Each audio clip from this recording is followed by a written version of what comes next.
understanding in the material world. That even the great religions they can't understand, because their understanding of God is without this understanding that we're not the body, we're eternal living beings, and we're eternally servants of the supreme enjoyer. Without that, our concept of God, it's going to be on the material platform, and therefore we think, God bless America, or God bless whatever country you're from.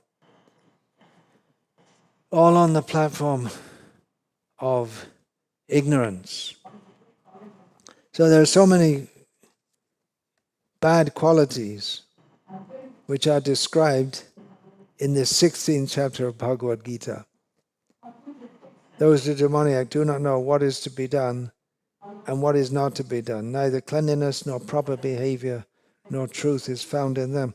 But that's also to be found in the topmost devotees. What is to be done and what is not to be done according to the Vedic principles, they're beyond the Vedic principles. It's not to be imitated. But they know what is to be done, which is to serve Krishna, which may go against the idea of what is right and what is wrong in materialistic society. Neither cleanliness, they may, generally not, but there are examples. Rishabdev himself, the Avanti Brahmana, Vangshidas Babaji Maharaj, they didn't follow any rules of ordinary society. They appeared to be like mad people.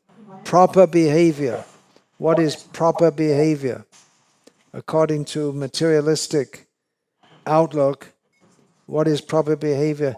And devotees, they may not follow that. They may or may not. Their only intention is how to serve Krishna.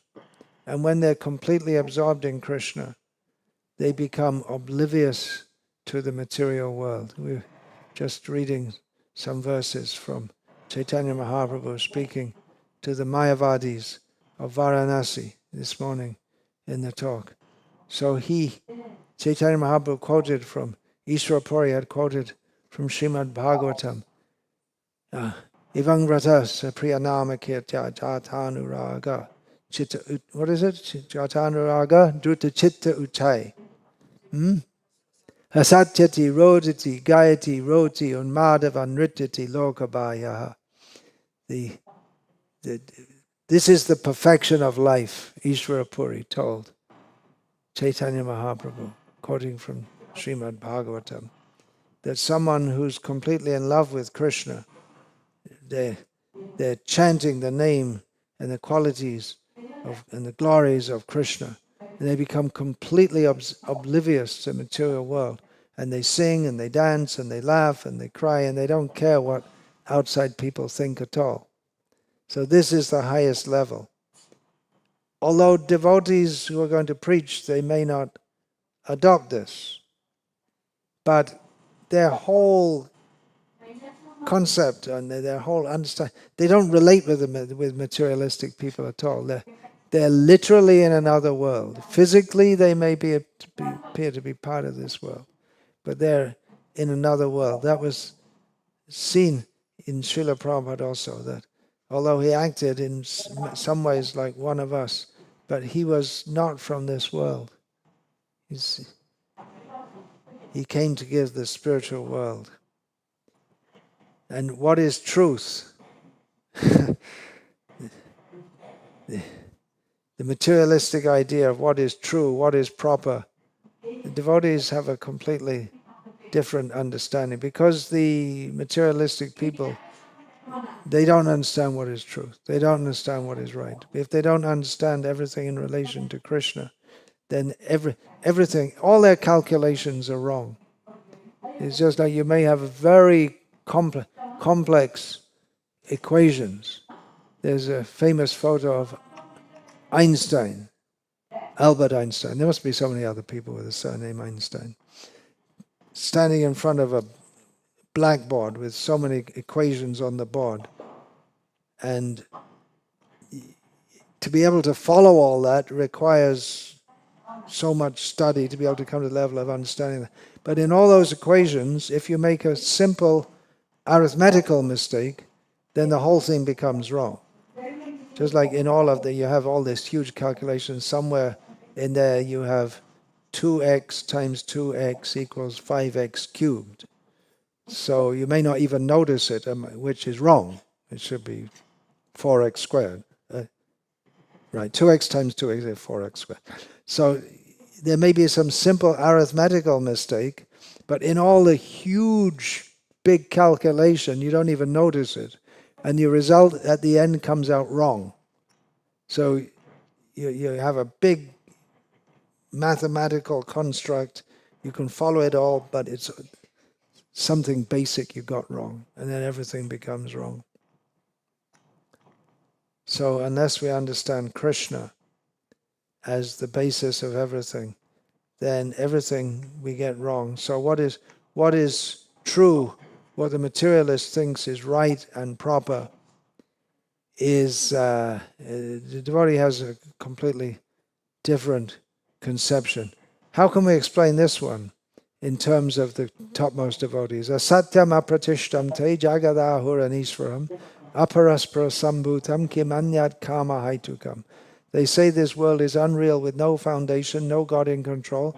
They say it is produced of sex desire and has no cause other than lust. How are you going to explain that in terms of Vrindavan? Well, the world is unreal in one sense. It's real and it's unreal, both. How can that be? That sounds like some kind of Zen thing, isn't it? It's all a matter of perspective. You look at it this, well, it is. It's a matter of perspective. We have to be careful with this perspective thing also. I read something recently saying there's no right and there's no wrong, it's just a matter of perspective. Ooh, that's really dangerous, really. It's in a book written by it's initiated devotee.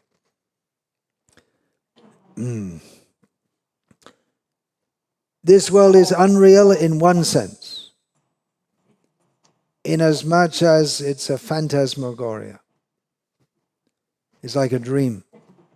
Is a dream, what you see in a dream, is it real? It was real in one sense, otherwise you couldn't talk about it.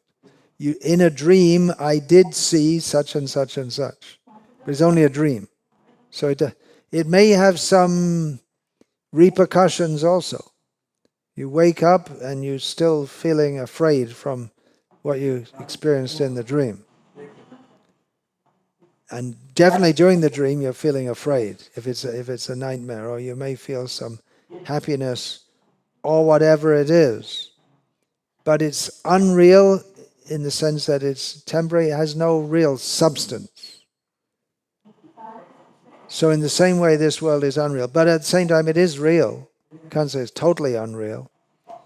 There's a very good philosophical argument for people who say the world is unreal. Srila Prabhupada, he told us this technique: kick them in the face with boot. And then if they say, there's nothing real, nothing exists, okay, kick them in the face with boot. Still want to say it's unreal? Okay, kick them again. How many times do you want to get kicked? And Maya is kicking. It's a fact that we are being kicked by Maya again and again and again. So it's real, but in another sense it's not real. So the world has no foundation. They say the demons say there's no ultimate basis of this world because they don't want to recognize there's a God in control. The world has no other cause than lust. And actually, devotees can accept that also. Even Srila Prabhupada accepted that when he was discussing about Freud, who's a big demon.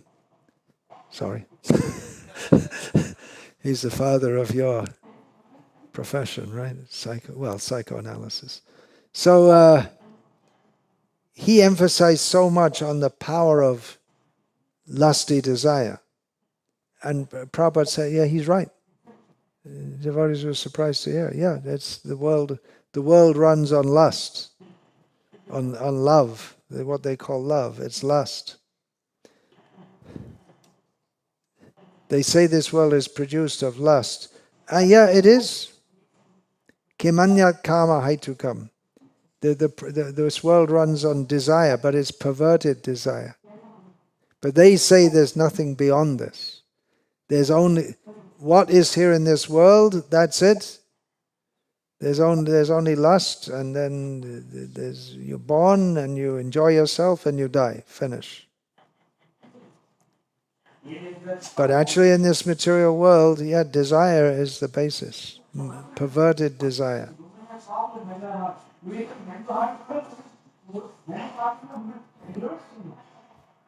Chintama parimayam cha. They're always full of anxiety. And Srila Prabhupada explained that Mother Yashoda, she's also full of anxiety for Krishna. But you should have, he said we should have Krishna anxiety.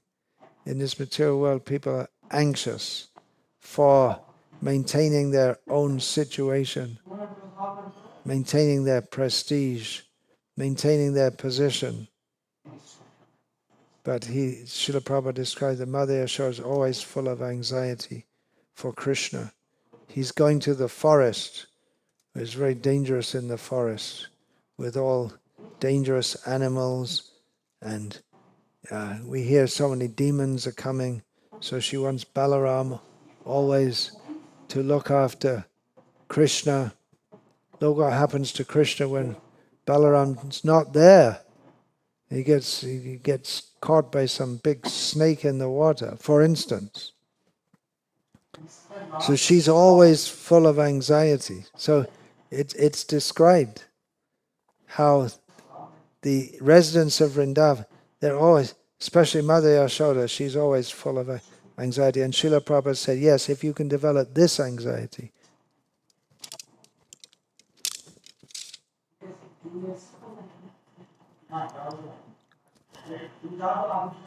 that is desirable.